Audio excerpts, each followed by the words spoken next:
Get comfy, time to soak up the week that was in South Bay Prep Sports. Let me fill you in.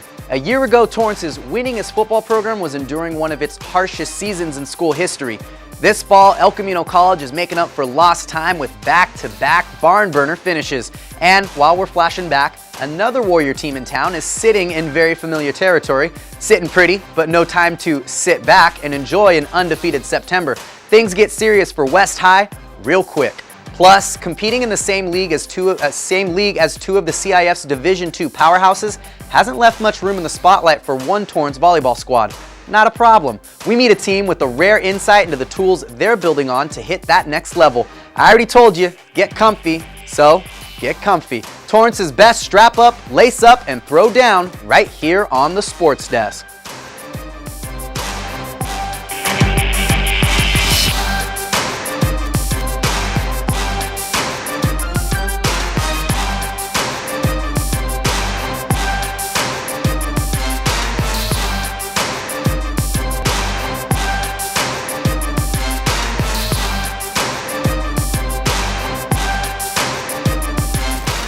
What's up, Torrance? This is another week in prep sports action on the Sports Desk with me, Wan Hernandez.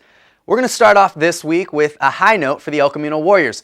Last week, the insight from Coach John Featherstone was there's just something different about this year's squad. Featherstone wasn't the only one who noticed early on, though. With the California Community College Association ranking the Warriors in the top 10 in every poll this season, the buzz around Elko didn't seem to be simple hype. Then, an offensive-minded head coach's worst nightmares came true. Sophomore quarterback Cole Webb was down for the season with a knee injury, putting Featherstone's original observation about his team to the test because somebody would need to step up. So, Jenny Phillips gives us the recap on the Warriors' first contest, their first step forward without the man they planned on leading them into battle all season long. Elko hosting LA Harbor tonight for a big South Bay rivalry. After a scoreless first quarter, the Seahawks finally get it going with a trick play. The reverse, then the lateral, then a 40-yard Brand Kohlhausen touchdown pass to Elijah Arnold. Harbor up 7-0. Still in the second, Harbor up 14-0, and Kendall Sparks puts the Warriors on the board with a 12-yard TD run. Elko cuts it to 14-7. Third quarter, Warriors down 14-10 and Sparks again. 14 yards to the end zone this time, he gives Elko their first lead of the game. They're up 17-14. Sparks finishes with 155 yards and 2 TDs. To the fourth, Elko up 24-21 and Corey Butler in the Wildcat. He gets outside and takes it to the house with a 57-yard scoring rush. Seahawks regain the lead. They're up 28-24. A minute 19 remaining. Warriors down just 28-27. Eddie Garcia with a chance to put Elko ahead with a field goal, and it's blocked. Harbor gets the ball back, but Warriors play lockdown D. Seahawks punting with a minute remaining, and this one's blocked too. Courtney Crockett catches the ball, takes it 20 yards to the end zone. Warriors pull off another last-minute win. 33-28 is the final. Thanks for that, Jenny. 2 weeks in a row, Crockett makes a play on special teams that makes the difference for Elko. We're just going to go ahead and call him Mr. Right Place at the Right Time from now on. Also going down on the El Camino College campus, both the men and women taking on Mt SAC on the pitch. Both Mt SAC squads looking solid thus far. The Warrior men not phased though. They get their second win of the season thanks to a 2-goal day from Andy Nunez. The ladies, not so lucky. The goalkeeper, Kristen Houts, faced 9 shots on goal. Her offense barely giving her any relief all day long on the other side of the field, as the Warriors could only get 2 shots on goal themselves. And the Elko ladies looking for their first win of the season still. And on the court, the Warriors killing it. Only took them 3 sets to nab the South Coast Conference season opener against Long Beach City and start things off right. Team effort here, the entire squad combined to finish the match with 46 assists. Defense just as impressive, tallying 56 digs. So early on, Elko comes out of the San Diego Mesa tourney with 3 wins and follows that up by opening up conference play with another win right away. Okay, everybody, break number 1 on the week. You got your Elko fix. Time to get a little Friday Night Lights action. Torrance sporting a team ranked number 2 in the Daily Breeze's top 10 poll 5 weeks into the season. Take a couple minutes to guess who before I come back and spoil that for you.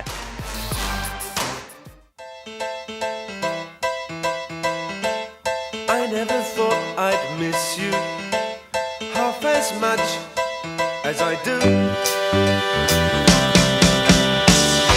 It must love, love. It must be love, love, love. Nothing more, nothing less. Love is the best. It must be love. It must be hospice. Because my parents told me I have to be responsible.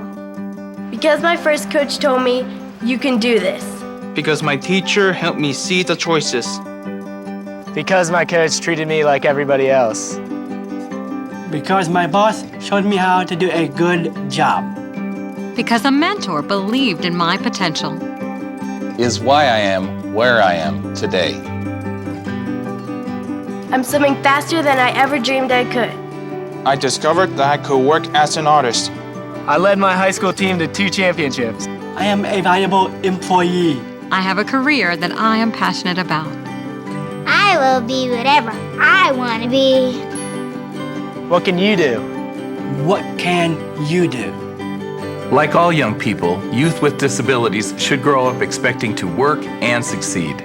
For more information, visit whatcanyoudocampaign.org.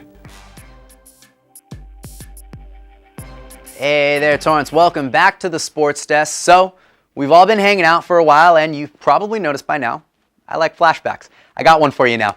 This time a year ago, the West Warriors tearing through their preseason schedule. The North Saxons coming off a 2-win season with one of the hottest offenses in the South Bay. By the end of it all, both teams made amazing runs through their CIF playoff brackets, but came up just one game short of handing the city of Torrance CIF championship banners. Two teams with different paths to the same place. This year, the Warriors are back at it. Their 5-0 start in 2012 was followed by 3 straight losses in league play, almost destroying their chances at that playoff bid. So while their dominant showing against Pioneer League teams in non-league games this year has been impressive, ask the Warriors themselves and they'll tell you an undefeated record against everybody outside the Bay League means little. Meanwhile, the North Saxons are rebuilding and growing on the fly through the early parts of this season. No longer the high-flying offense we saw a year ago, but still finding ways to win some games that impress. The yearly matchup between West and North, one last chance to test out the kinks before Pioneer League play and Bay League play reigns supreme. After a shaky start in the first half, the Warriors made the necessary adjustments and the momentum shifted very quickly. West beat North 35-6. I thought it was a little sloppy. We came out slow. We were excited and we knew what we had to do to win the game, but we came out a little flat and picked it up in the second half, and I was really proud of our guys for coming back. Their running back explosiveness helped spark the offense.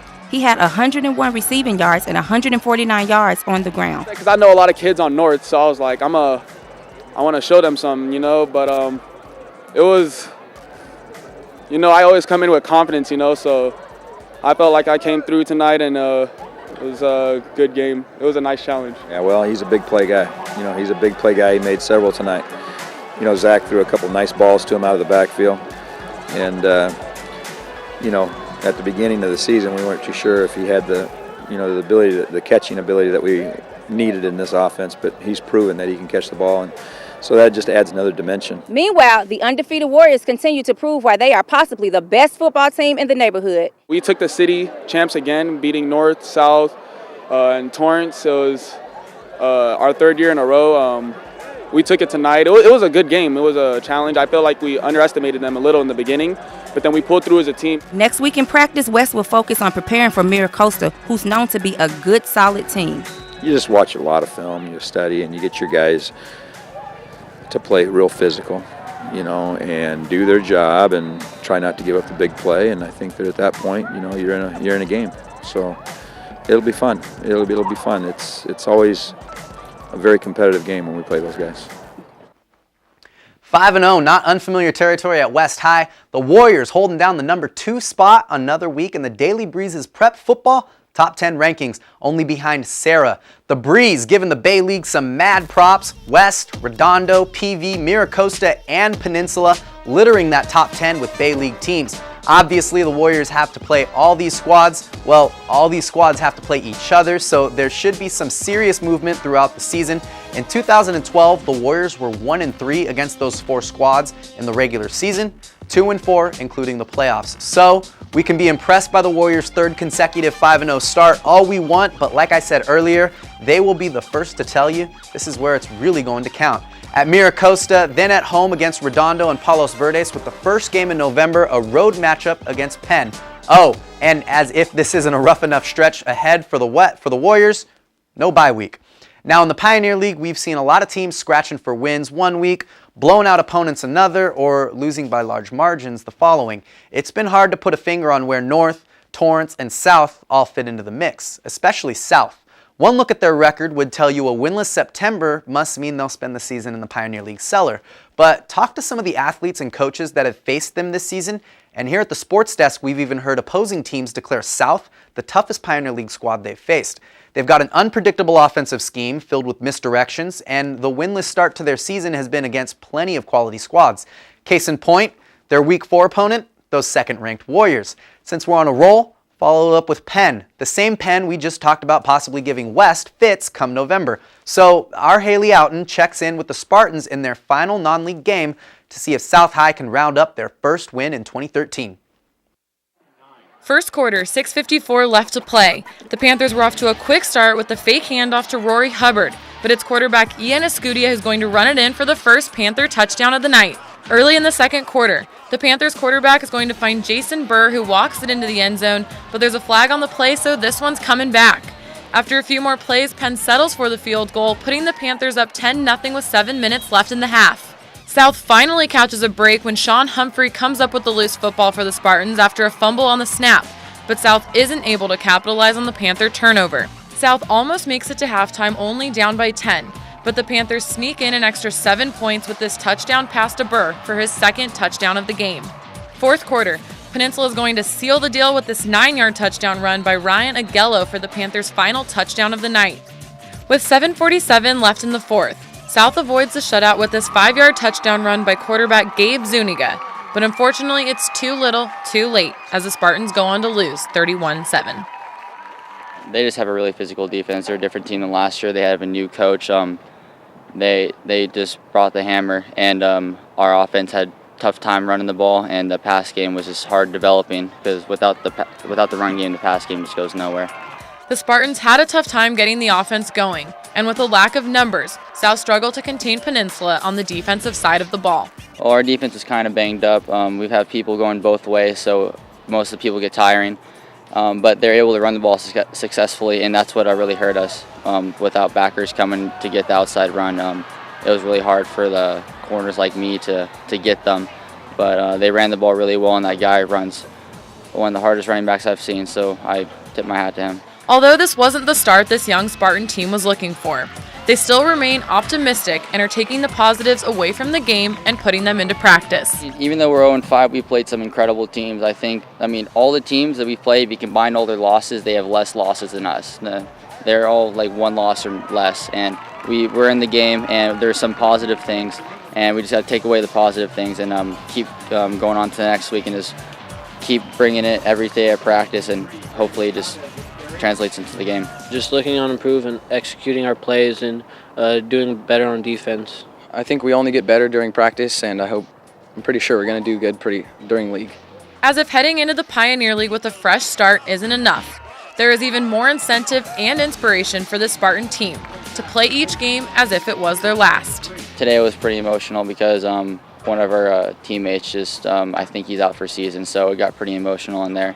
But I'm hoping that we take that emotion to practice every day next week and use that emotion to fire us up for next week's game against Torrance. Unfortunately, this didn't turn out to be the win the Spartans were looking for, but the team has high hopes as they look to kick off league Friday night. From South High School, I'm Haley Outen for the Sports Desk. Thanks for that, Haley. Time for another break, everybody. When we get back here on the Sports Desk, we're going to sit down with the teams that's been fighting for some of the spotlight with South and North High dominating the Torrance volleyball scene lately. The Torrance Tartars give us an in-depth look at what they want to do, what they need to do to play their best. This could be a bicycle. Or a bat.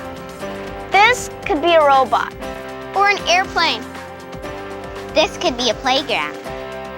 This could be a book bag. Or a soccer ball. This could be a book. This could be beautiful. This cannot be trash. This can all be recycled. Learn more at thiscouldbe.org.